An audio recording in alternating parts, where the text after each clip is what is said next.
Today, it's time to get schooled. And speaking of today, did you know that on this day, March 24th, 1989, the oil tanker Exxon Valdez spilled over 11 million gallons of oil into Prince William Sound in Alaska? In addition to Exxon, its captain Joseph Hazelwood would face much of the blame despite having already retired for the night at the time of the accident. He ultimately would face criminal charges.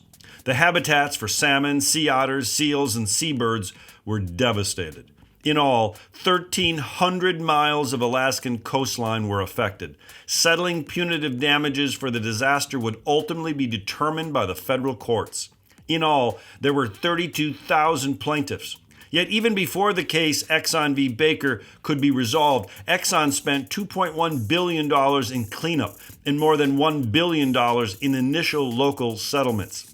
The U.S. Supreme Court cited Exxon for being worse than negligent, but less than malicious. An earlier punitive damage amount of $5 billion was reduced by the court to $507 million. The ship itself was never able to redeem its reputation. The Supreme Court of India in 2012 initially refused its entry into a national scrapyard. The ship sat offshore for months. Even after changing its name to Oriental Nicety, the Exxon Valdez had spoiled any chance of restoring its self-worth. What seems to be the powerful lesson of this little tale is that we need laws and regulations to protect us from corporate negligence. U.S. law provides for both compensatory and punitive damages.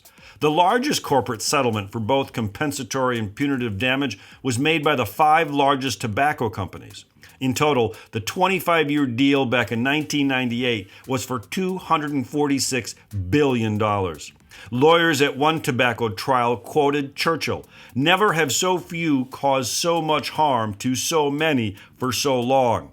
And the day of reckoning has arrived, and you are going to pay the price. Lung cancer costs alone last year exceeded $25 billion in the United States alone. Some might argue that the tobacco companies got off easy. For those who might disagree, can you imagine playing a game without rules? Didn't think so. Psst, it's Prologue with Mr. Review.